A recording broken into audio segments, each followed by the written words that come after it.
Bing bong. I am live with another edition of the State of Bitcoin podcast. But before I get started, I want to thank MyNode for assisting me in getting the podcasting 2.0 set up. So if you guys are listening to this on YouTube or have heard about it before or want to, donate some sats, feel free to catch me on any one of these podcasting 2.0 apps. And now I have a very, very special guest. He's in the waiting room right now waiting for me, but it's the plate licking pleb. We've interacted a little bit on Twitter, and he's done some awesome stuff. So plate licker, how you doing today? I'm doing well. Thanks for having me. Of course, of course. So first, I got to ask a question. How did you come up with the plate licking pleb? Well, that was, I always actually just liked the whole idea of the plebeian class and being a pleb and kind of just how that's kind of how Bitcoin's growing from the ground up and everything like that. So one day I just Googled what a pleb was, and the actual they give an explanation of an example of a plebeian act would be licking your plate. So I thought that was hilarious, and I actually do lick my plates all the time. I don't know why. I guess growing up poor or something. But so I figured it was a very fitting name, and it's easy to remember. So I changed it a couple months ago. There you go. That's awesome. That's awesome. So I think we first interacted. You might have mentioned it to me, but you are in your bio. You said you're from Canada, and I know that you're running a Bitcoin meetup, or at least helping out in the Bitcoin meetup area. You want to go into a little bit of like how you're doing, because I know that the Bitcoin scene in Canada is growing pretty rapidly. We got my buddies Joey and Len at the Canadian Bitcoiners podcast, and I got a lot of Canadian listeners here too. So where's the meetup, and like how's it doing? How's it get, where's it at, and all the details and everything like that? Yeah, so that's another one of my favorite parts about Bitcoin is just meeting up with the plebs too. I know Joey and Len. I love the Bitcoiners podcast in Canada too. We've actually done all different locations for the meetup. So we did one in Hamilton at the Tahini's there. We did one in Whitby, and then the next one is next month. It's July 16th, which is a Saturday, and that's going to be in Toronto. The exact bar or pub is not quite determined, but it's a Saturday. It'll probably be 2 to 5 p.m. We have some big people coming as far as speakers, some famous people from Twitter and YouTube in the Bitcoin world. But I think the big thing to note for that meetup is there's going to be a massive announcement, essentially, which is a big deal for Canadian Bitcoiners and the Canadian Bitcoin scene. I'm really excited about it. I got involved. Don't ask me how. It's kind of by serendipity or luck that I happened to get involved. But I'm very happy to be. I'm proud to be involved, and I'm really looking forward to telling everybody about it. That's awesome. That's awesome stuff. So yeah, I mean, it sounds like you're kind of got into the Canadian Bitcoin scene there. So first, let's back it up a little bit. So tell us a little bit about your orange pill story. Like, how did you get involved in Bitcoin, and then how did you kind of get started in Bitcoin Twitter? Yeah, so I guess Bitcoin is kind of gravitated towards Bitcoin. Kind of growing up, being maybe anti-establishment and kind of counterculture and hating authority and hating my teachers and doing terribly in school. And that translated into hating the government and realizing maybe I'm a libertarian, things like that. So I heard about Bitcoin in, I think, 2013 with the whole Mt. Gox thing. Didn't think much about it. A couple of years later, I had a friend suggest that we pool our resources and start mining. At the time, I said, okay, that's too risky. I don't know how to do that. Sounds risky. Sounds like a scam. So I didn't actually really get involved with Bitcoin until late 2020. Like October 2020 is when I first bought some Bitcoin, and that was just because the app that I used for investing and stock picking and everything like that happened to offer Bitcoin. So as soon as I put $100 in, it went up in value right October 2020, right? So I'm thinking, oh wow, maybe there is something to this. Maybe I should do some research about this. And so looking at all the YouTube scammers and shitcoiners and stuff like that, led to Twitter, and just one by one following one person I heard of. They retweet stuff from other people, and then I find myself, okay, I'm only following Bitcoiners. I'm unfollowing anyone who's not tweeting about Bitcoin, and it just kind of rolls from there. And eventually you're going to be a Bitcoin maximalist if you kind of go that route. Yeah, Bitcoin Twitter's a wild place, but everybody seems connected and then going at the shitcoiners too. So I think you get kind of a good filter when you follow some good Bitcoin maxis too. So awesome stuff. Awesome stuff. So you have in your Twitter bio that you're a financial advisor. So how has that kind of, I guess, affected your view on Bitcoin? Were you kind of jaded at the beginning, or were you more like open to the idea? So in 2017, when there's the big price run up, the company that I work for actually kind of put out a statement to all the advisors and said, like, okay, a lot of clients are asking about this. This is what you say. There's nothing backing it. It's very risky. There's no CEO or board of directors to hold accountable. So kind of be careful, invest at your own risk, and we don't recommend it, basically. And I took that exactly at face value. So I kind of memorized that and said, okay, yep, that's the truth. I'll tell that to my clients. And then so really once we started hitting all-time highs again, after what was supposed to be the peak and the tulip craze finally ending in 2017, 2018, when we resurpassed that in 2021, it was really like, okay, that's wrong. Something here is correct. And I think that my background in finance and just knowing a lot about the economy and how the Fed works, how the Bank of Canada works, I think that really helped me grasp Bitcoin a lot quicker because I already had a lot of the background knowledge. And I think what I was jaded about was the government and knowing, okay, how is the government spending all this money, right? And going further and further into debt.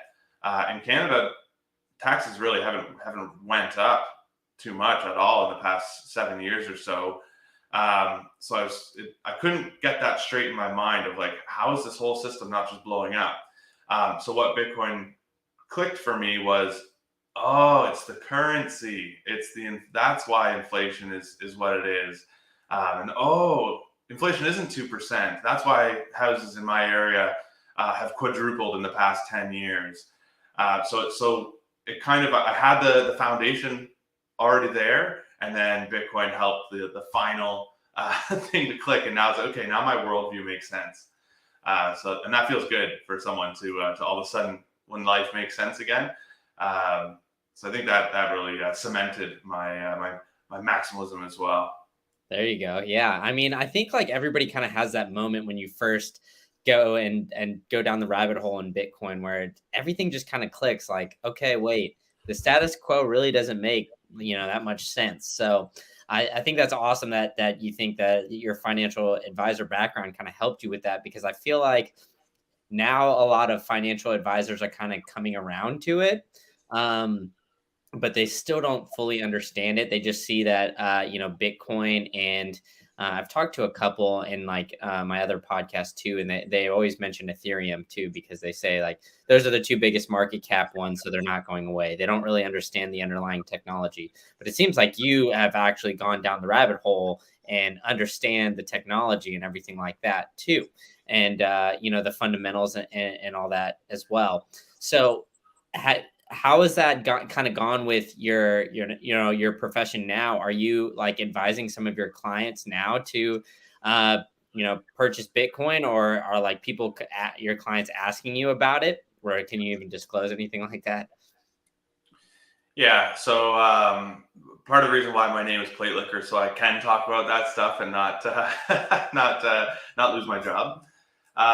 So in 2017, I had one client ask me about Dash because they heard from a relative. In 2020 and 2021, I had about 6 or 8 clients ask me about Bitcoin, right?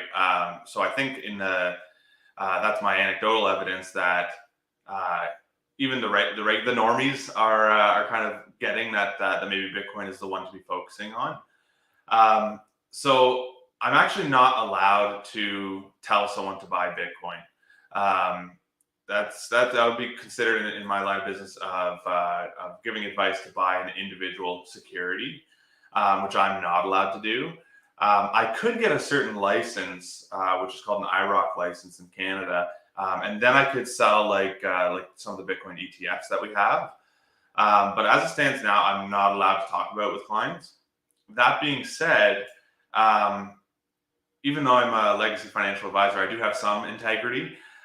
So a lot of the clients that I think can understand Bitcoin enough to be able to hodl and not freak out if it dips, I tell them about it. And I give them a very clear description of the volatility so that they can prepare for it. Because the last thing that you want is you tell a client, okay, yeah, put 3 to 5% into Bitcoin.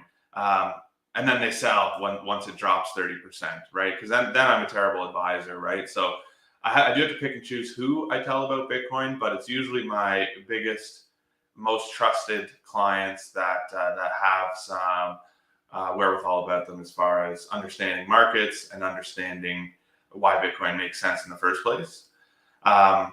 But it definitely does kind of irk me because I find some of the people who need Bitcoin the most, for example, later this month, I have to go see a client of mine who's in her late 70s. She has a 100% bond portfolio because she's terrified of volatility, right? Now, she doesn't really have the wits about her for me to be able to explain that, like, yes, bonds are traditionally safe and are supposed to be safe, but there is A, inflation risk, B, default risk, right? It's hard for people to understand that, like, Canada could default on its debt. How is that possible, right? So that, in my opinion, that's someone who needs Bitcoin the most. Even if it's a 3% allocation, I think in the next 10 years that could really be a lifesaver for someone like that. But I can't tell her about it, right? So that's kind of why I go hard on Bitcoin Twitter, is because I'm preparing myself knowing that my job's not going to be around in the same capacity it is now in 10 years, right? So I need to have some other connections, I think, in the correct industry. Yeah, I gotcha. That makes sense. So I know, like, traditionally in, like, the traditional finance world, they do say the 60-40 portfolio. Now, what is your view on that? Do you kind of, like, for somebody like you just said, where they have 100% in bonds, would you try to, like, even, like, sway them just to get to the 60-40 portfolio? I mean, I get that that's better than the 100%, but what do you think, I guess, like, the new age portfolio is? Is it like 60-40 stocks and bonds, or 60-40 stocks and Bitcoin? Like, what kind of, I guess, is your view on just overall portfolio structure, how that's kind of going? Yeah, you know what? Thanks for asking about that. I think that's an extremely common misconception when people think about investing and kind of like mainstream investing with financial advisors and mutual funds and things like that. Because the 60-40 portfolio, that would be considered like a moderate risk portfolio, right? Middle of the road. I'm only allowed to invest my clients in a 60-40 portfolio after we complete a 14-question risk questionnaire that kind of says, like, okay, if you had a $100,000 portfolio and it were to fall, at what point would you panic? And then they say, okay, would you panic at 90,000? Would you panic at 80,000, 70,000? And basically, it's like one of those personality questionnaires where each question you get like 2 points for, or 3 points depending on how you answer. And then however that questionnaire spits out the results, how many points you have at the end, that determines where I'm allowed to invest that client, right? So there's a lot of factors that play into it. But so a lot of people go into 60-40 because of that, the moderate risk. But if they don't want to see a 20% loss in their portfolio, they can't handle a 60-40. That's too risky, too volatile for them. So if they would be calling me in a panic at a 20% loss, that means that they should be moderate conservative, which is 55% bonds, 45% stocks. If they're even more conservative, they don't want to see a 10% drop. That means they're going to be 70% bonds, 30% stocks, right? And then the other way, you could be like a moderate aggressive investor, which is common too, which is like 80-20, 20% bonds. And then aggressive would be 10 or 0% allocation to bonds. So 60-40, I think that's kind of just like a saying almost. It is common. It's the most common one because a lot of people don't know how to answer these types of questions, so they just pick the middle answer for everyone. So that spits them out at 60-40. But you definitely see a whole spectrum of people who are far more conservative and far less conservative. Yeah, so Joey's in the chat and like from the Canadian Bitcoiners, and he's like, "Isn't it wild that clients aren't allowed to invest on their own in some cases, but because they presumably don't know enough, but then they're dictating the pros how their money is deployed." And I think that's a very interesting point as well, because I agree with that, because I feel like it's very difficult to answer that question of, how much volatility can you handle? Because essentially it's like, how much do I trust you? Because they don't understand like what they're investing in. Like a lot of times, right, they're just trusting you to kind of invest in their money. Whereas like, if they maybe, I guess look into their investments or kind of have that conviction, that's when they can kind of handle those swings. So I feel like, I don't know, like you kind of selling them on the investments or however you want to word it, kind of, advising them on the investments that you would, how the portfolio structure and everything like that. I feel like that would kind of dictate how much risk I'd like to take, if that makes sense. Like kind of the reverse. Whereas like, okay, maybe I don't understand Bitcoin at first. And then you explain it to me. I'm like, okay. And then as we get farther along into it and I kind of do my own research, I'm like, okay, I can understand and I can handle these 50-60% drawdowns because I believe in Bitcoin long term. But like, if you just told me about it for the first time and all I know about it is like, it's magic internet money. If it drops 10%, I'm going to probably be freaking out. So have you kind of like experienced that in your own realm as well? Yeah. So so I guess just to address Joey's question there or his thought there, I would say the big reason for that and why it's done that way is just to protect my company's ass, really, because then we can say, oh, you're scared of this 20% dip, but you answered your personality quiz this way, so you said you were okay with it, right? So it's kind of taking the liability off of us and putting it onto them. So it's really it's kind of not the most honest way to be doing that, in my opinion. But it's the reality that we face is that even though I'm an advisor, there's some things I'm technically not supposed to be advising on, right? People will ask me, hey, so which one do you think I should be, moderate or aggressive? And I know what I think in my head, but I have to say, oh, I can't make that decision. All I can do is explain to you your options and let you pick for yourself. And then as far as teaching people about Bitcoin, I serve about 125 families, right, which is really low compared to most financial advisors. If you go to a bank, the average advisor has like 2,000 or 3,000 families that they take care of.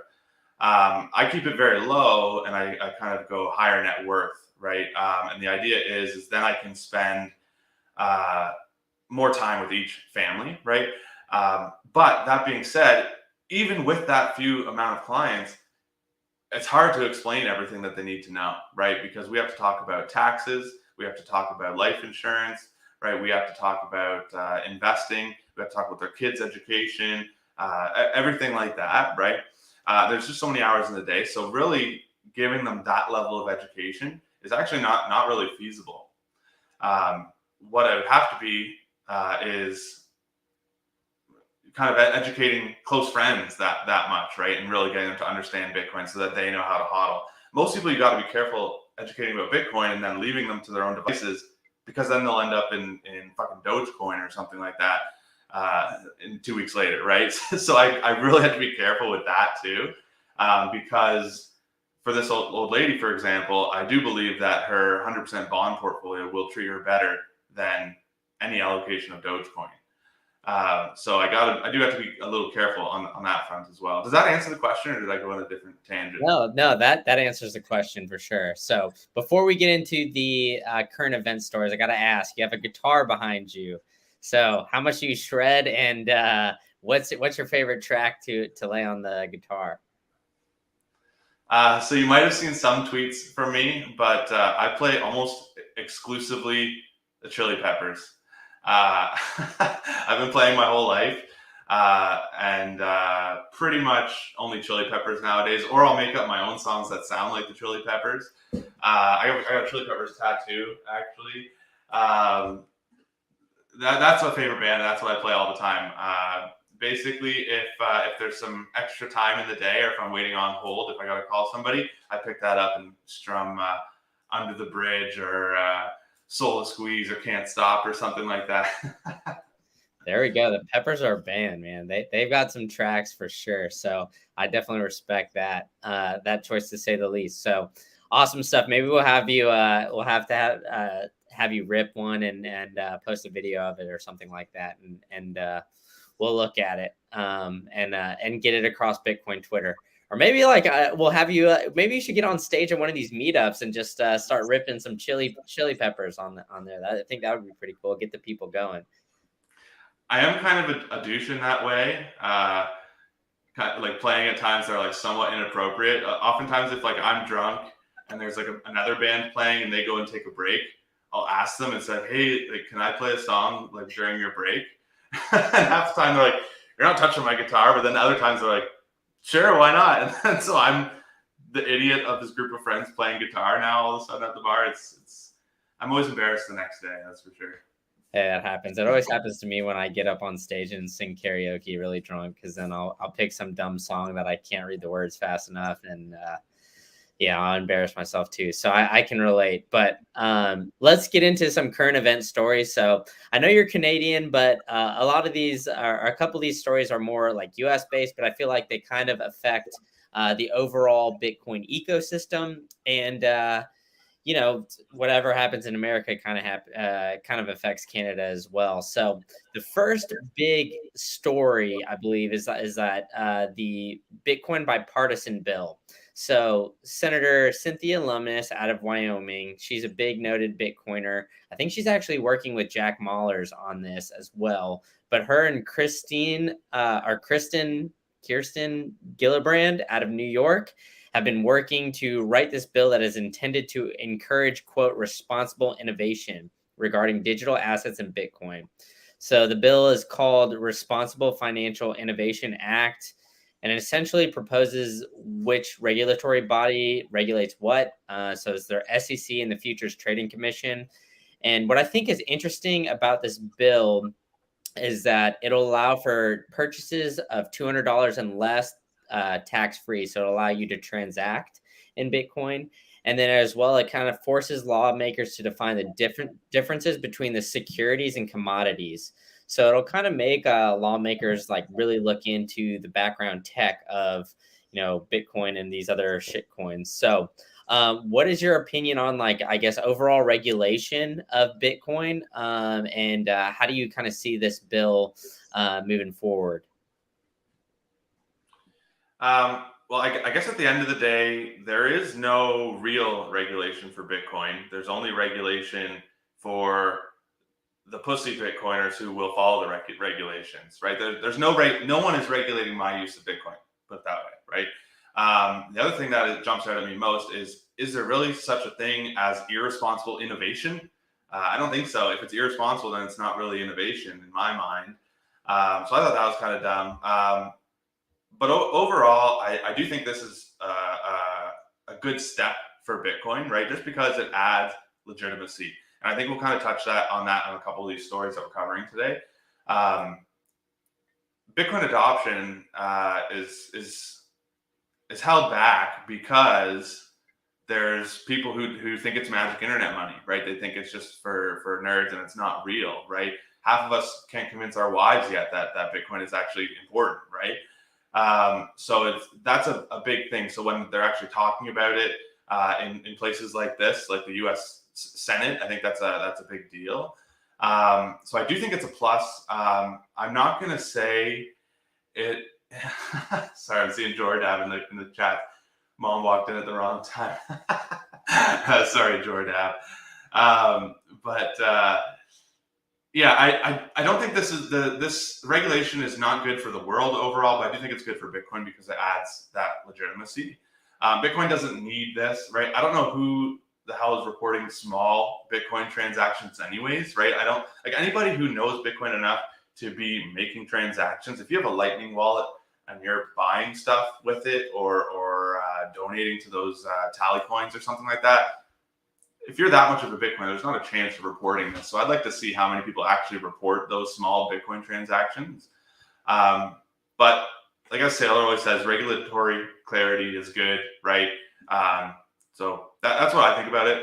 Clarity is good for the institutional adoption. Regulations as a whole are bad. I think also the thing about this is Loomis originally was talking about Bitcoin. She mostly talks about Bitcoin, but the fact that she's included 200 other shitcoins, I think clearly she's been bought by my new favorite word, the crypto Ponzi industry. So I don't think it's really a big deal long term that those other cryptos are involved in this.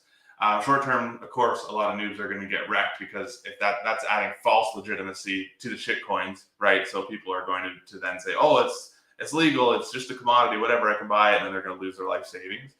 But long term, I don't think it really matters that the cryptos are involved because it's not like Apple's going to be integrating shitcoins in their Apple Pay, right? They're going to skip through that, but once they see this clarity, they'll skip right to Bitcoin, right? So I think that some people are going to get wrecked because of this, but I think overall it's good for Bitcoin adoption. It's going to speed up Bitcoin adoption in my mind.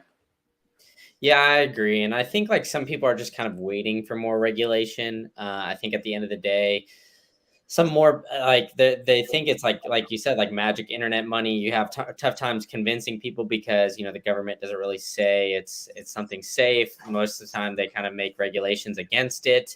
But I think like Loomis is pretty bullish on Bitcoin, but I know that she separated Bitcoin and Ethereum into one category, and everything else is kind of a security. So I think overall it's good for Bitcoin, and I think kind of help more so the companies building around Bitcoin.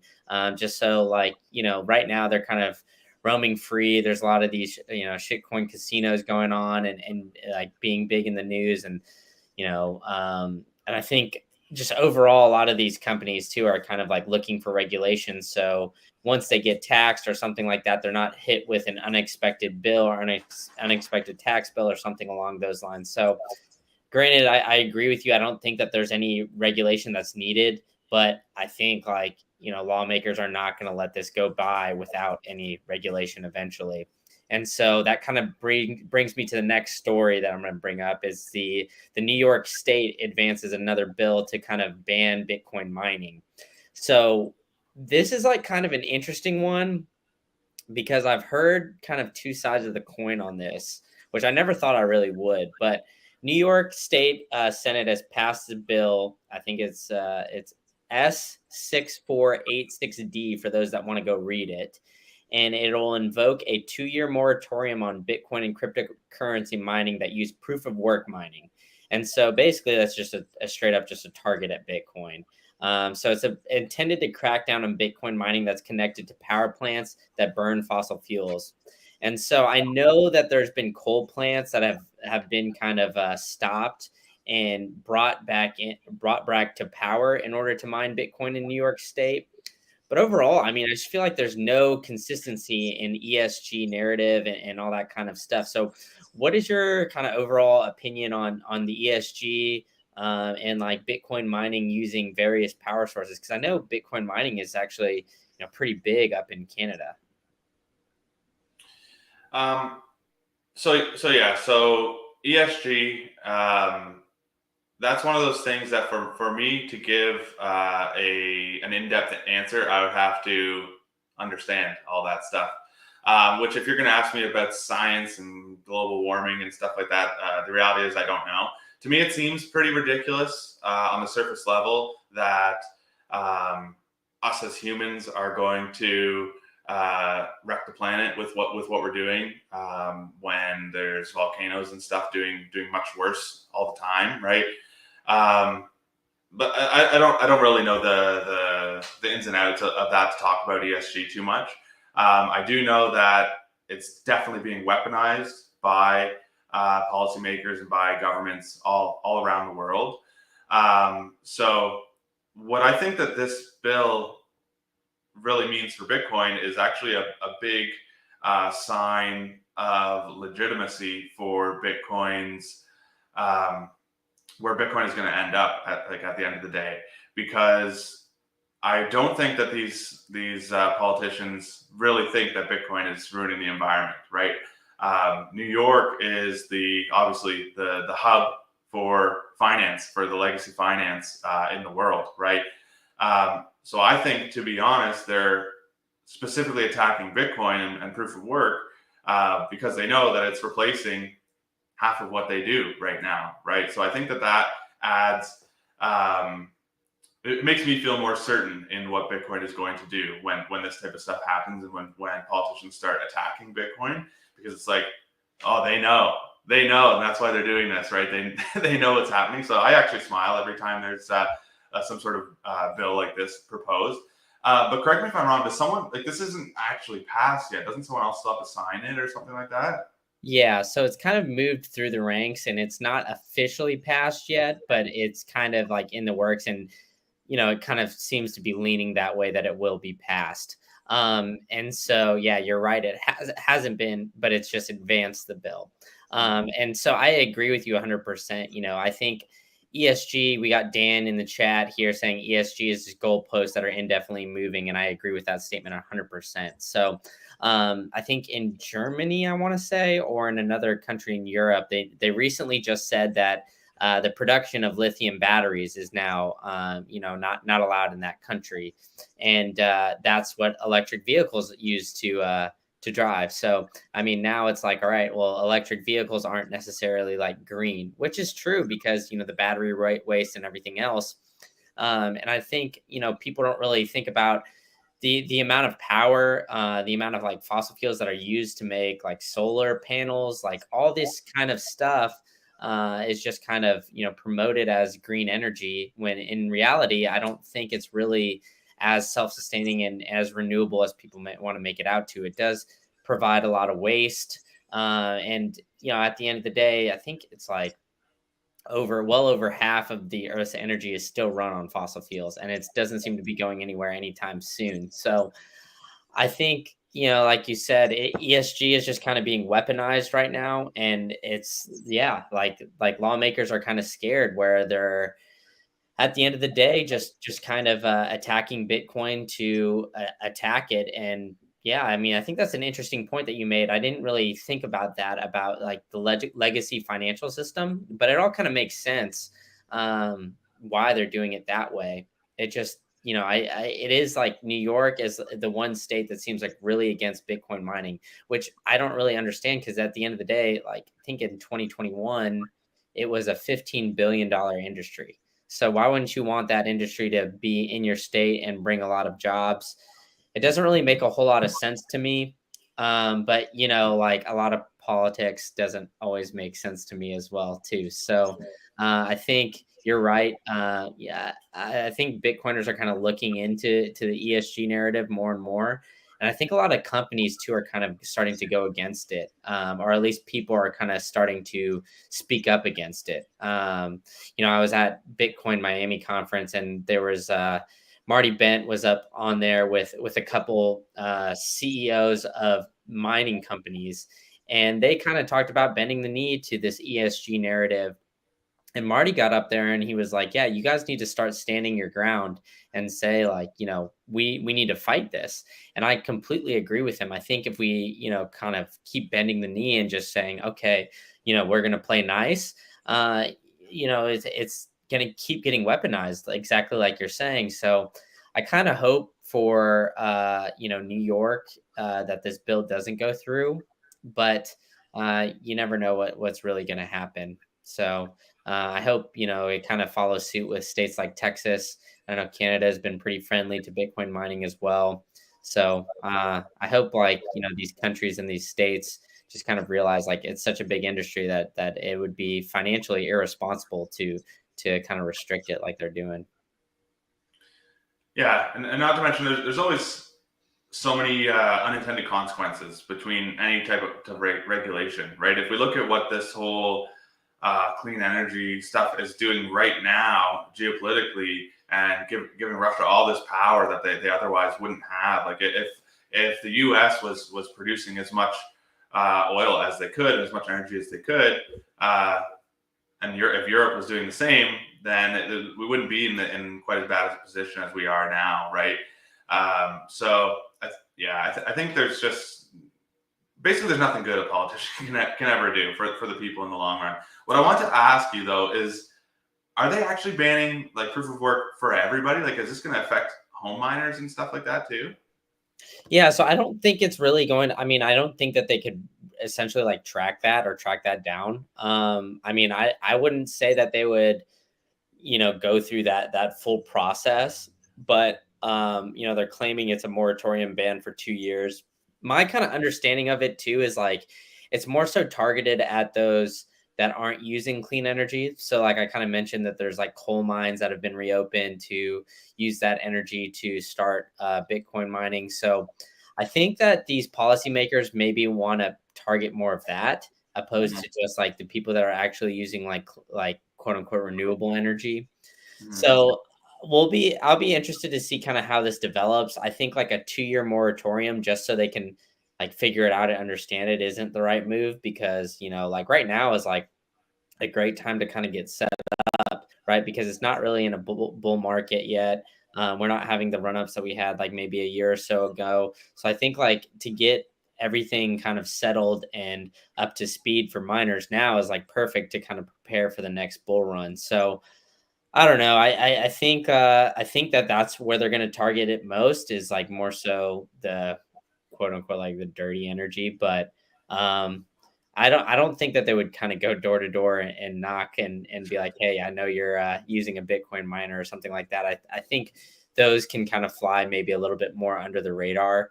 Um but yeah, I mean, it'll be interesting to kind of see how it develops because like New York State has kind of taken a hit too, especially with like COVID, all their policies that they've made. Have a lot of people are fleeing the state and moving to down south, like friendly states, like Texas, Florida, Tennessee, like all those kind of states too. So um, it just is kind of making the state of New York less and less appealing to live in, and which is not good for a state that used to be like the one of the most powerful states in the country. So yeah, so let's move on to the next story. So Jack Dorsey, he's been a great Bitcoin advocate. So now he's the CEO of Block, and now Block is partnering with Apple to implement the tap to pay onto their Square terminals. So Square is essentially their point of sale terminals.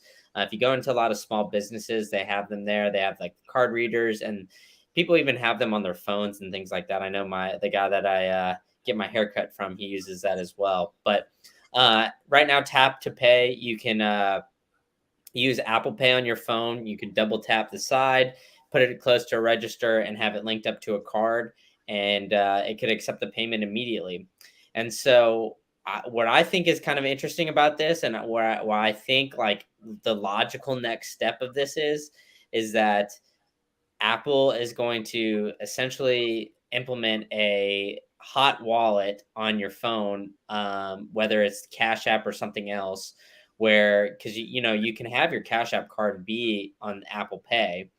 You could essentially link that up to some sort of card where instead of using cash, you can use the option to pay in Bitcoin. And Cash App already uses the Lightning Network, and so I think like right now that they're kind of like working towards that, and so I'll be interested to see the development. But yeah, that's kind of like I guess my underlying theory and why I wanted to talk about this story is like, what do you think of like Jack Dorsey's overall outlook on Bitcoin? I don't know if you've been following Block very closely, but they're trying to basically become like a full-on ecosystem of receiving payments, paying and even like Bitcoin mining and other things like that. So do you kind of see like this route that I'm saying, or do you think like I'm kind of just spitballing and just being a crazy old Bitcoin pleb, just hoping for the best? Well, Bitcoin plebs are right like 95% of the time. And I think you're right on this one. I think that's definitely the writing on the wall, right? This one, I would say this is the biggest news of the bunch. Actually, um, it's actually even big news, even if it never amounted to anything with regards to Bitcoin, just because it's taking the legacy finance players out of your daily life is traditionally going to help the little guys, right? Shifting more to tech and less to legacy is helpful anyways, for everybody, I would say.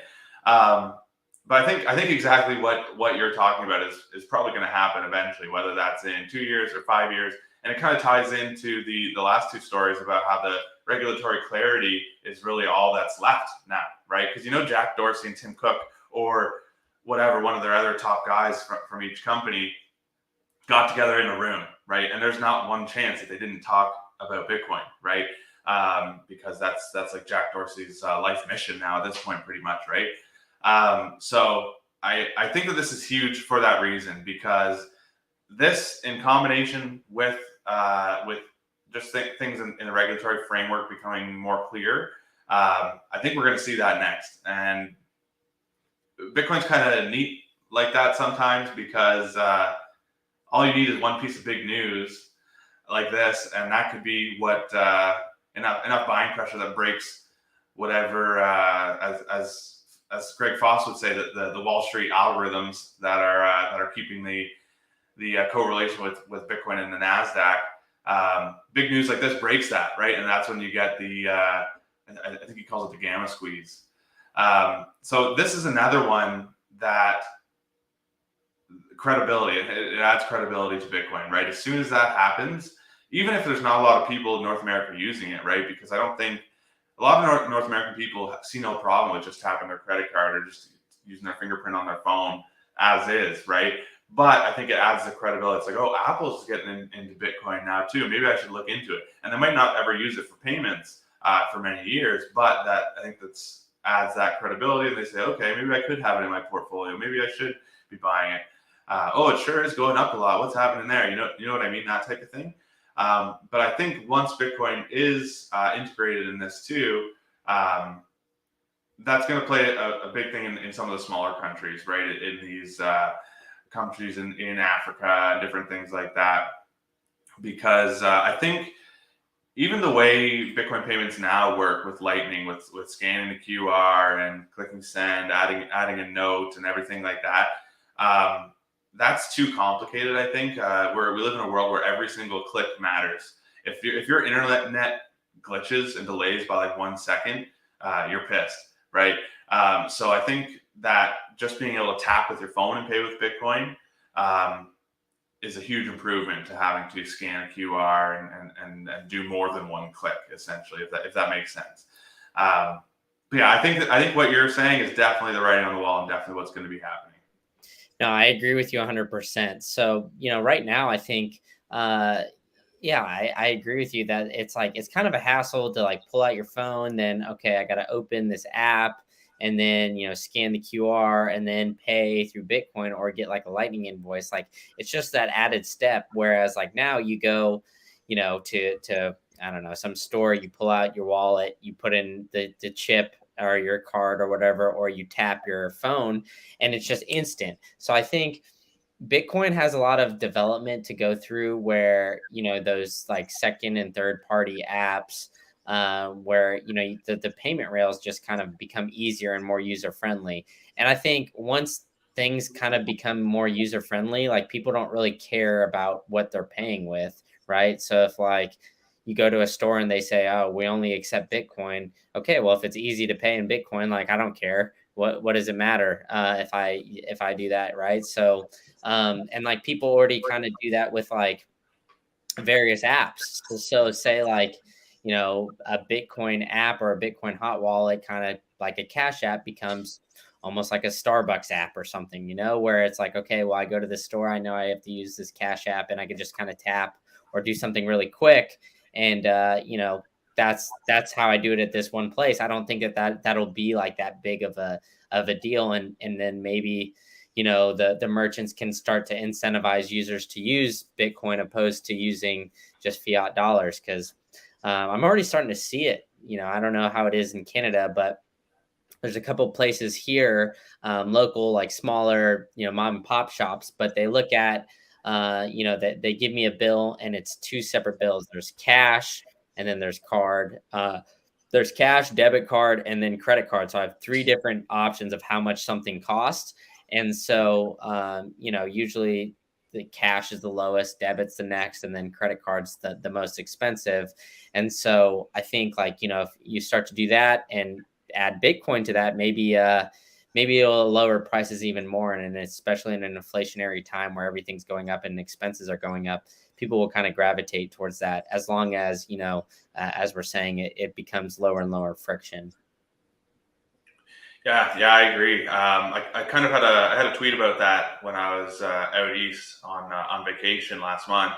But for the first time in my life in PEI, I saw gas stations that had on their big sign with the LED lights that everybody can see the credit price and the debit price as different prices. And I had never seen that. I'd seen that for like mom and pop shops who would say like, "Oh, pay cash and we'll give you a discount."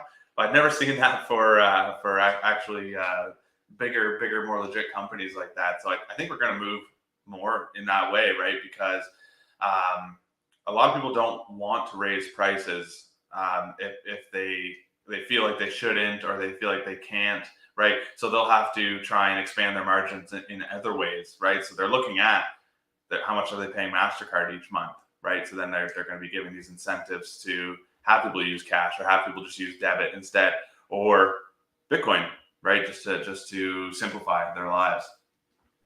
Yeah, I agree with you 100%. And yeah, my gas station too down the street from me is also doing the same thing, where they're doing credit and cash, two different prices. So it's getting outrageous out there. And now I think in Florida, we're starting to see above $5 a gallon, which I think 2 years ago it was under two. So a lot of crazy times here. So everybody's going to find ways, I think, to save some money. But that brings me to my next story. This one I think is kind of interesting. So I kind of have maybe a differing opinion than most plebs, but I'd like to hear what you think about this. So Edge is a non-KYC custodial Bitcoin wallet, and they're releasing their first, quote, confidential Bitcoin MasterCard or credit card. So they're partnering with MasterCard to release this card, and it does not require any KYC data of any kind or any associated transaction fees. So there's a $20 fee to purchase the card, and then there's $1,000 limit. But it'll be interesting to kind of see how this card works. So what is your kind of overall thoughts on this before I kind of go into my little rant? Well, I have more questions, I think, than answers on this one. My first thought is just, can I get this in Canada? If it's KYC free, would they even know I'm in Canada? Right. That's kind of what I'm thinking. Or would it matter where I am? Would anyone know at all where I am when I'm applying for this card? So I hope I could do it. I'm gonna have to look into it when I get some time, because it would be huge for me, right? A lot of people don't realize the importance of privacy, right? And maybe privacy isn't that important right now, right? But a lot changes over time, right? I'm 29 now. If I live another 70 years, and right now it seems like each passing government is getting more and more tyrannical and overreaching. What's going to happen in 50 years and 60 years, right? So I think this stuff will be more and more important. So what I'm happiest about is just that this is people innovating and growing this ecosystem and focusing on privacy, right? And then, of course, there's concerns with that, the kind of the same concerns that people have with regards to CBDCs and things like that, restricting certain purchases. Kind of that could be done now with credit cards, theoretically, right? If the government came down top down and told Visa and MasterCard, okay, people aren't allowed to buy X anymore. I'm pretty sure that'd be pretty easy to do, right? So I don't think we necessarily need a CBDC for that type of overreach and that type of like dictatorship, communism type stuff to start going on. So unless I'm missing something, I think everyone needs this card. Yeah, so I think like it's good for the consumer, but at the end of the day, I don't know if I like, I think like people are always kind of out to get or find the best deal or find ways around things, right? So there's a lot of stories going around now about, squatters in the US and in other places and stuff too. But I think like, for a business perspective, like how is Edge going to even make this work, right? Because if there's no KYC, there's no credit, there's nothing like that, like how are they going to make me pay it back? Like I can essentially then get a free $1,000. I can go spend it and then just pay $20 for it, and nobody would know. There would be no credit hit. There would be nothing like that. And then at the end of the day, like I could just toss the card away and just be like, hey, like I don't need this card anymore. And that's where I'm kind of like confused, where it's like, okay, like because there's no preloading that's required for it or anything like that. So I think that there's like a good, like, I think like it's a good concept, but I think like a lot of people, once they kind of figure this out, that they're going to take a lot of advantage of it, just strictly because of like the non preloading and nothing like that. Like because like what's stopping you like you said, like can you get it in Canada? Like okay, you can get it in Canada, right? And then you lose the card, and then like what, you can't really like stop it or anything like that because it's non KYC. Like I'm sure you have like some sort of an account or some way to kind of pay it back, but like if you never like log in or anything or activate it that way, like I feel like there's a lot of ways that people can kind of get around this. And there's going to have to be like some sort of KYC, whether it's like connecting to an email or connecting to an existing bank account or even connecting to like maybe a Bitcoin wallet, which I think would be kind of interesting to see how that plays out. Like, okay, if they require you to have an Edge wallet, which is also non KYC, and then from there, you have to have like a certain amount of Bitcoin or something else within that wallet in order to get that $1,000 limit. And I know that $1,000 limit is just kind of like regulatory stuff. Like there's not going to be they're not going to be able to go over that $1,000 for quite some time. But I think it'll be kind of interesting to see how this all plays out, because if you don't have to put any KYC information, theoretically, like not paying the bill has no credit impact or no like really negative effect. Like maybe Edge or Mastercard can like stop the card after 1,000. Well, obviously they can stop it after $1,000, but what are they going to do? Are they going to come at you after you for that, or like how are they going to come for you? So I think like it's a good thought, and I think it's definitely something like moving forward. But I just see like I see the business perspective from it, and it just like it kind of puts my mind in a pretzel. Like what it's better for the consumer, but like the business still needs to be able to run in order to kind of keep this going. And so like how is that even going to work? Yeah, so I could see the idea that you said, like maybe there's some sort of like you have to use their wallet and prove that you have a certain amount of Bitcoin there, that maybe they have the keys to and could take if for non-payment or something like that. But to be honest, when I read this story, I assumed that it was prepaid. That would make more sense to me, is that it was prepaid. Because if it's not prepaid and they don't have, if they're not holding some of my corn, I'm going to steal $1,000 from Edge next month, because you're right. I will do that. I'm not joking. So hopefully they have that thought of somehow, because you're right. That doesn't make sense. I assume that they would have had that covered somehow. Otherwise, I am very bearish on Edge as a company. Yeah, so I mean, I'm really looking at this story too, because it's kind of like it's like tripping me up, because I've gone through it like a couple times, and it says like they have options to fund the account, but you don't necessarily need to do it because it has like a daily load and spending limit of like $1,000. And so, yeah, it says Edge customers will not need to worry about preloading funds onto the card as funds are sent instantaneously once a transfer is initialized.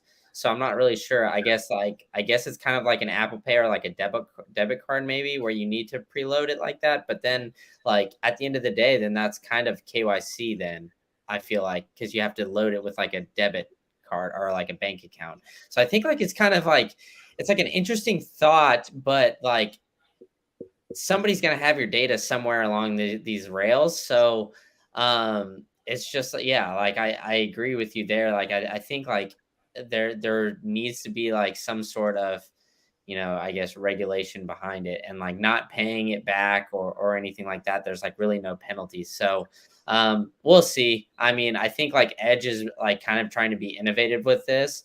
And I think it's interesting too that they're partnering with MasterCard with it. So I know Visa and MasterCard have kind of like joined in with some of these crypto companies to create their credit cards. I know I have a BlockFi card that I use that gets 1.5% Bitcoin back, and I know that there's some other Bitcoin debit cards and credit cards that Master and Visa have too. So it seems like although Bitcoin kind of goes against Visa and MasterCard and is cutting into their fees, they're also kind of playing into that ecosystem as well and like partnering with these companies.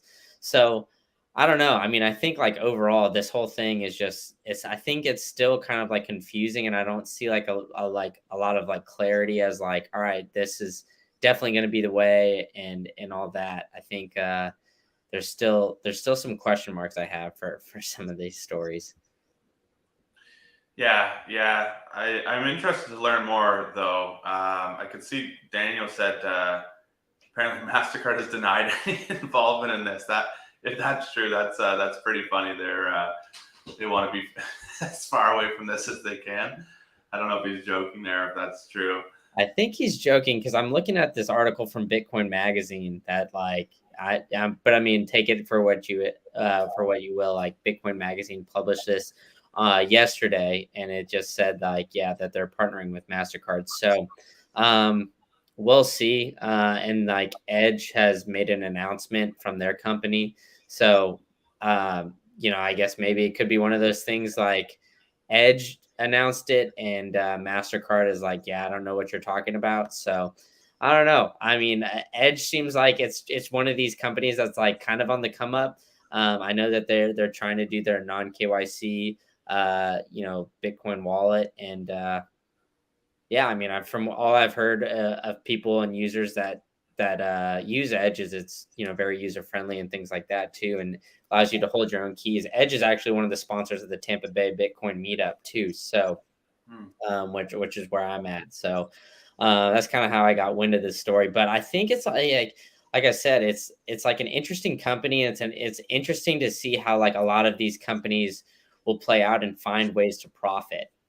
Because I think like one thing about the fiat system and that kind of like mindset is like companies always had some sort of margin and some sort of built-in fee in order to allow the company to grow, whereas like the Bitcoin ethos is like give everything for free, give the lowest fees. Like a company like Strike, they do a lot of things like that, but in order for Strike to grow, like if Strike were to charge like a little bit more of a fee, like some of these other ones, like the Swan I know charges like 1%, and some of these other ones charge like a little bit higher of a percent, they would grow obviously a lot quicker if people use that platform. So I think people will kind of gravitate to the best user interface and the lowest fees eventually, like once they get involved. But I think like this is kind of just an overall interesting concept. And Dan is also saying that Edge has officially disabled this card, which is interesting because like this whole thing was released yesterday on the 8th, and we're recording this on the 9th. So if this is the case, this is a huge turnaround in less than 24 hours. So anyway, let's move on to the next story. So PayPal PayPal is now allowing their users to remove Bitcoin off their platform. So I think this is kind of like a similar story to how I see the tap to pay, because PayPal is a big finance giant. It allows people to pay businesses, accept payments, all that kind of stuff. I know a lot of businesses use PayPal similar to like a bank account. And so for me, it seems like this is kind of like another logical move for PayPal, because every other place now that you can buy Bitcoin and other cryptos to a lesser extent allows you to transfer Bitcoin off of their platform. And now PayPal will be doing the same. I believe that they're going to kind of be going into this in July, as I want to say, is when they're like rolling this out. And so it seems like they're just kind of trying to keep up with these other payment processors. They have kind of like a moat on older small businesses that have this, but it seems like they're realizing like, okay, like shit, all these other places are getting into Bitcoin and all these other things and they need to continue on that route. So I think this could be another way where, if you want to pay a business in Bitcoin, well, now maybe like instead of them just being able to buy it, they can like now buy and accept and receive and send Bitcoin as well. So, what are your kind of thoughts on that? Do you think like I'm on the same path as I was before, or do you think like PayPal is one of those companies that's just like kind of so old and just has done it for so long that they're going to take a lot longer than maybe an Apple and a Square? I'm sure they'll take longer than Apple and Square, just because I have a lot less faith in PayPal as like a brand and stuff like that. But I think they're on the right track, right? The fact they're doing this and all the benefits that you said, I think are great. What I really like about stories like this, where it's kind of like an older company starting to move towards Bitcoin, and not only moving towards Bitcoin, but staying true to the Bitcoin ethos of self custody. Take your coin off of our app and hold it yourself. I like that because that means that there's who knows how many executives of PayPal actually tried this, right? And therefore have experienced self-custodying their own Bitcoin and their own Bitcoin wallet. We know like that kind of changes you when you realize like I have this Bitcoin and nobody can take it away from me, right? So we know there's a lot of people at PayPal who now have experienced that. And I think the impressive thing about this is that the reason it's here is because the users demanded it, right? Which is interesting because normally people who are buying Bitcoin on PayPal, before you could actually take it off of PayPal and take self custody, but like I think they were just buying it because it was there, right? Not because they understood Bitcoin. But that means that they've now went further down the rabbit hole, right? And now they're realizing, okay, I should actually be self custodying this. So I think that shows that us as the Bitcoin maxis are doing our job in educating people, right, and telling them to take custody, because these guys demanded this from PayPal. Actually, the same thing happened to a company in Canada. How I originally found out about Bitcoin, a company called Wealthsimple, and they allow you to pick your own stocks and things like that. But then they came out with their crypto platform with Bitcoin and Ethereum. And they sent out surveys to their customers saying like, what should we do next? And I voted, you should allow me to take my Bitcoin off of the app. And then whatever, 2 months later, then it was there, right? So that tells me that people around the world with these types of companies are saying we want to take custody of our corn, which I think is pretty sweet. And I think beyond just like the regular education of telling people to take custody, I think kind of the Canadian truckers really helped with that too, because Trudeau there really inadvertently helped a lot of people make that big step, right? So we kind of have him to thank, I think, for that is okay, people could steal my money, right? Or the government could tell me, no, I can't have this. So I think that's a big reason why people take self-custody. So I'm more bullish on that aspect of it rather than just how this affects payments and everything like that, and merchants and everything like that. I'm just more confident that clearly there's a demand for people to control their own keys. I agree with you there 100%. And I'm glad you brought up the truckers, because I didn't want to get into it, because I know it's it's kind of like a hairy subject over there. But I agree with you that it kind of just showed the Bitcoin use case like 100%. Like, and we'll kind of get into the next story, kind of on the lines of CBDCs, but it just shows like the true power of Bitcoin. And I think I saw Ben BTC Sessions kind of tweet out.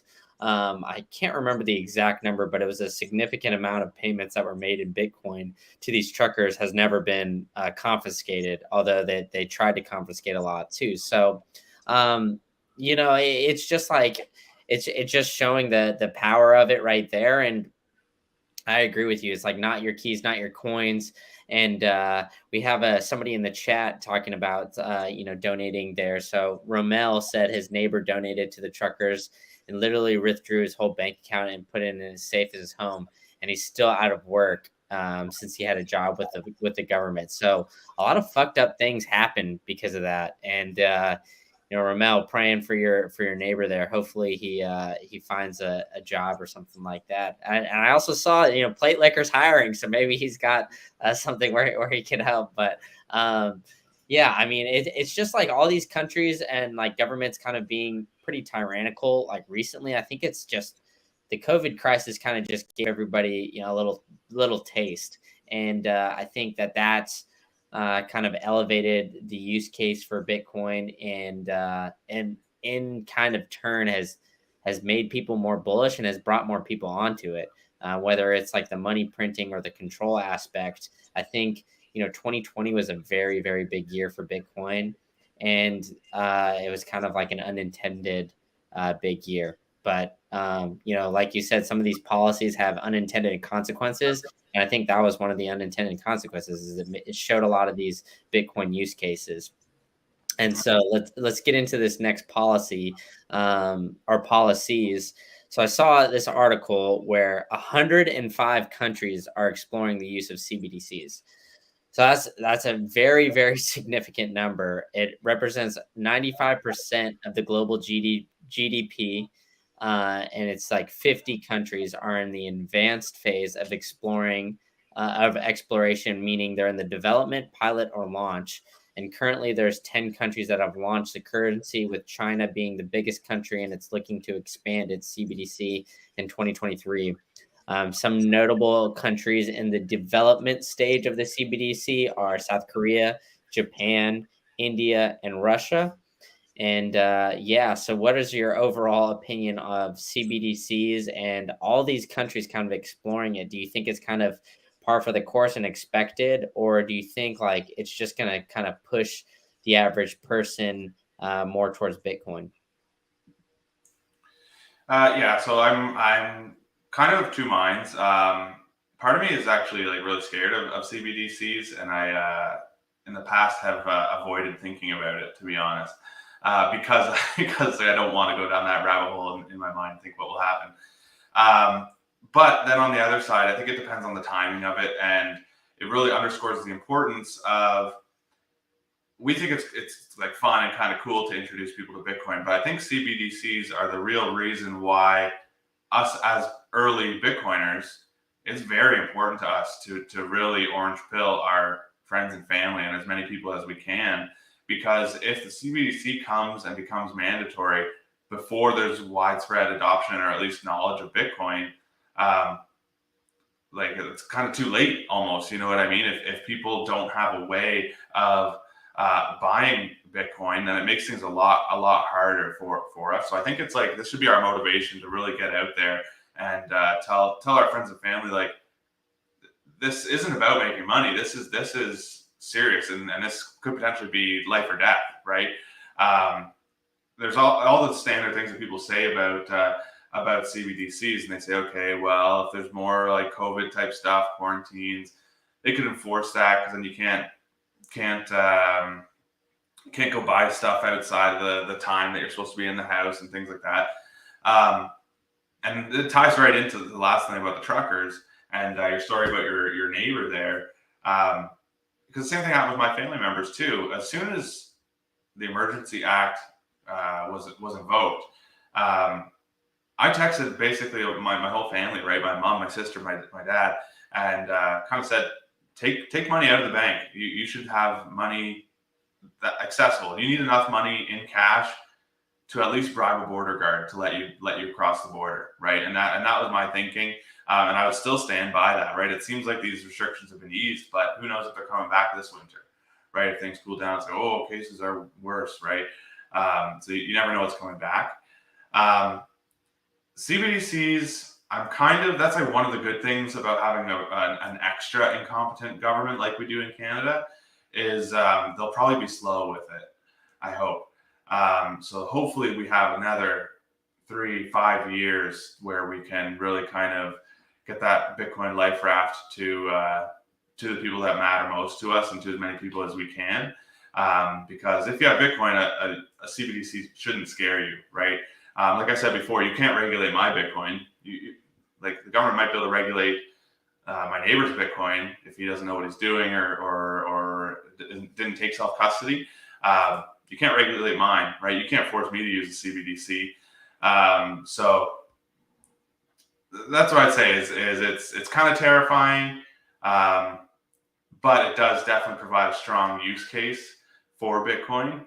But I think it really should light a fire underneath all of our asses that orange pilling is not something we should do. It's something we have to do, and it's really it's up to us, right? Because we're the ones who know what's going on, and other people just don't at this point. Yeah, I mean, I agree with you there too, and I think like the biggest thing is like I don't know if that was the vibe in Canada before, but I know in the United States people always think, oh, like this can't happen to us. Like I know there's a big kind of issue right now around guns and everything like that, and it's kind of becoming politicized, and they're like, okay, the people need to take the guns away on one side, and other people are like, well, I need my guns on the other side, and it's like it's I kind of view it as just like overall just freedom of all this stuff. Like there needs to be, maybe some regulation on some things, but at the end of the day, like to be like a free and sovereign country, you need to like trust the people of the country to make the right decision, right? So, I think, yeah, I think like these CBDCs are extremely scary, and I think everybody in America, in Canada, and like anywhere that they maybe thought that this could never happen should really have opened their like the whole Canadian trucker situation should have really opened their eyes and really just been like, okay, well, you know what, either like you're in Canada, I know a lot of people in the chat are in Canada, or like you're in the United States and it happened just north of us. Like if this can happen in Canada, it very well could happen in the United States. And so that's where you need to kind of have your mindset at is like, okay, well, you know, your home is you pay for it in taxes. So it's although you might own the home and you might have paid off your mortgage completely, it's still, not necessarily your home. Like the government can take that away if they want. But they can't take away your Bitcoin, as long as you kind of store that, the way you should be, like non KYC and all that kind of stuff. And there's other ways to kind of get around it. That's another rabbit hole. But anyway, there's ways to kind of protect yourself in that aspect.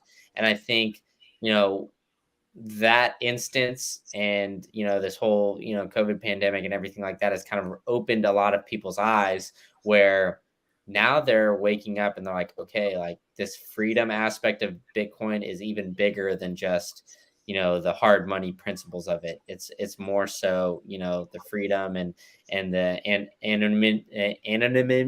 whatever anonymous aspect of it. I can't really say that word, but and yeah, and I think that will kind of just keep everything moving forward. And I'm extra bullish on the space going forward, even though we're kind of like in a bear market now. I'm getting more people, coming up to me and asking me about Bitcoin just because they know like I do this kind of stuff. So yeah, I think the CBDC will kind of push more people towards Bitcoin, but it'll be like a kind of initial bad shock where maybe it'll be like, hey, you need this CBDC in order to pay for, maybe a ticket, or you need this CBDC in order to pay for groceries or something like that. So I don't know. We'll see. I mean, we'll see. Have to see how much like it's regulated, how much it is accepted. But I think, slowly but surely, these governments are kind of trying to take away people's freedom, and that should be something that should really be alarming to a lot of people globally. Yeah, I think so there's a lot about this to talk about. I think all governments can do is take away people's freedom, right? Because anything that they try to do with good intentions has the unintended consequences. But every single law, every single bill that's passed um, just takes away somebody's freedom, right? And I think Bitcoin is the complete opposite to that, because all government does is it takes whatever, a week to add something, and then that law is basically permanently there. It's very hard to take something away as far as laws go, right? Very easy to add, right? And it's kind of beautiful that Bitcoin is the complete opposite of that, where it's very hard to add something to Bitcoin, right? It's very hard to get a new change passed. So by default, it's staying the same, right? As opposed to changing and growing with the complexity and the regulations and stuff like that. So I think it's kind of complete opposites in that way, which I think is pretty great. Yeah, I agree with you there. And, Rommel also made another point where they can make the CBDC have like an expiry date. So you have to spend it to kind of inflate the economy artificially, which is a point like I never even really thought of, like maybe putting an expiration date on, your cash. And that's an even scarier aspect of it. So let's move away from the scary aspect. I'll ask you two questions to kind of wrap it up. So Bitcoin going forward, bullish, bearish, and why? You mean like short term? Let's say for the next, I don't know, next 2 years. Yeah. So yeah, I didn't stop you earlier when you said that you kind of matter of fact said that we're in a bear market, but I disagree with that. I think that we are in a market that is currently trading with the Nasdaq, right? And I think we all know that Bitcoin now is a leading indicator, right? I used to look at futures every morning or every night to say, okay, what's going on with the markets tomorrow? What do I got to tell my clients? Now I just look at the price of Bitcoin at 6 a.m. because that predicts better where the stock market's going to go, right? So we saw Bitcoin, whatever month it was, start to drop from its all-time high, and then it was like, I think a couple months later before the Nasdaq really started to go too, right? And then there's the whole Luna debacle, rising rates, everything like that. So I think that's why we've seen this big dip, right?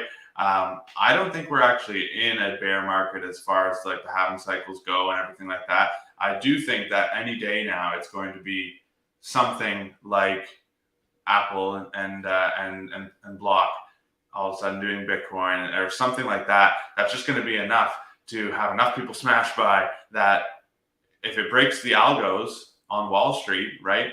That's when there's the gamma squeeze, right? And then when people see the gamma squeeze, when they see the big green candle, right?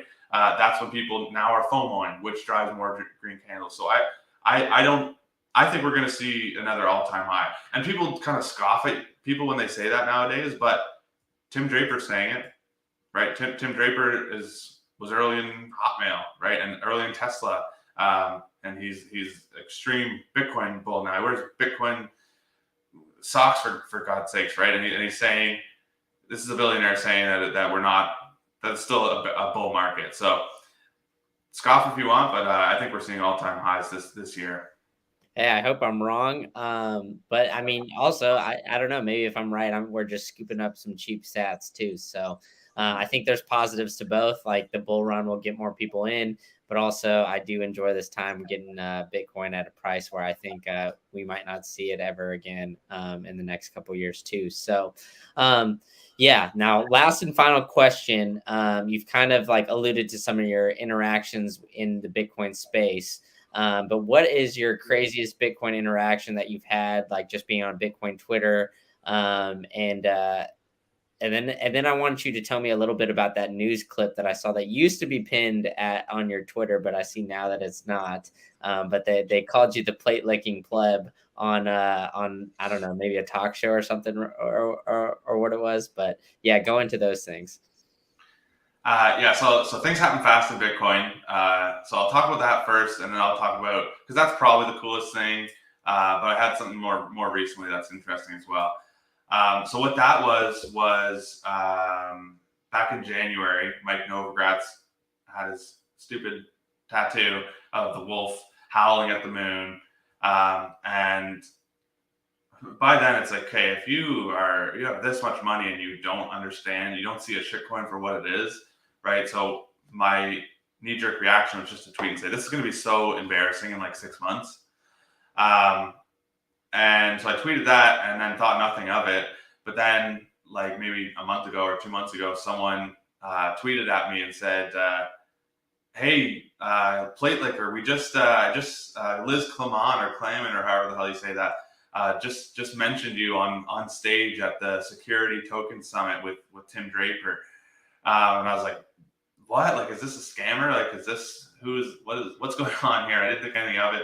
But then all of a sudden there was a video of it that XRP shitcoiner posted. Yeah, they talked about it. It's actually a good talk to watch. They talked for 40 minutes of an interview. But then somewhere they start talking about Luna. And then she said, oh yeah, I read the replies. And then she mentioned my tweet there, which is pretty awesome. Things happen fast in Bitcoin. So it's actually really funny that that popped up and that it blew up like that, because it's like instantly I have like 1,000 more followers. And then just, I probably argued like 1,000 XRP guys that day because of the one big account that shared it.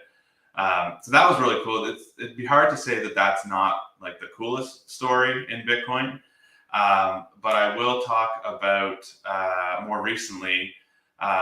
Never thought this would happen, but actually earlier on today, I was on a Teams call with Greg Foss. And that wasn't recorded. It's not for a podcast or anything like that.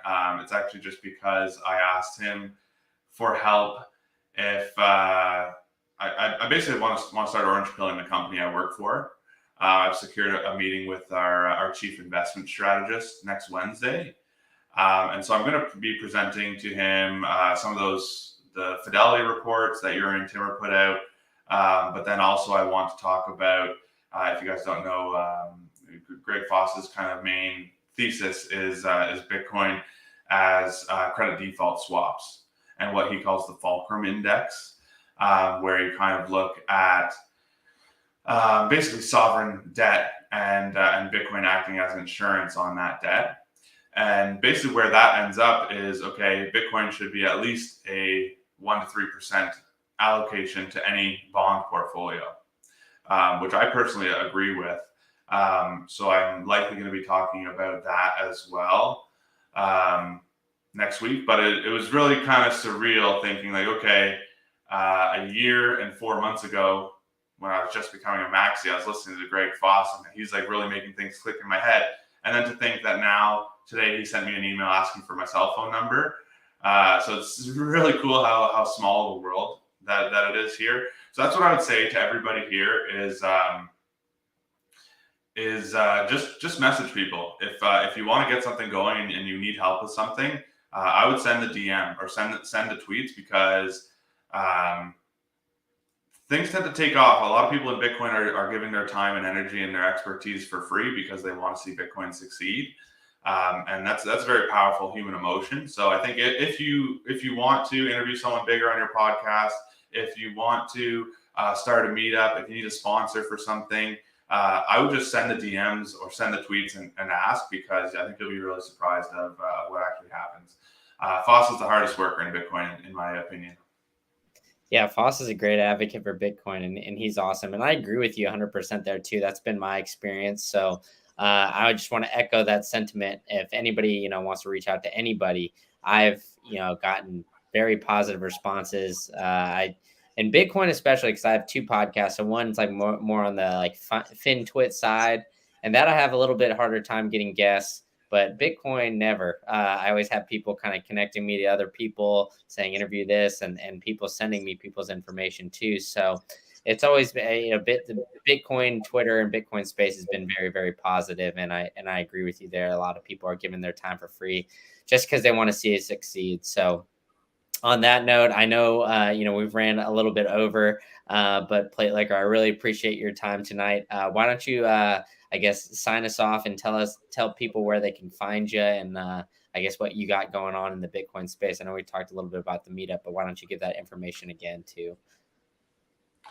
Yeah, so I'm at plate liquor underscore 21 on Twitter. That's my only Bitcoin social media presence.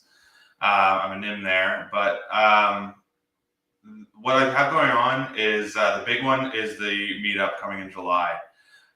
So keep an eye out if you're in the Toronto area, because I'm going to be tweeting about the location, nailing down the exact time of day. It's going to be big. It's going to be the biggest one yet, putting the most resources behind it and everything like that. But if you're not in the area, still keep an eye out, because we are making a big announcement. I shouldn't say we. It's not necessarily me. I've been lucky enough to kind of facilitate it.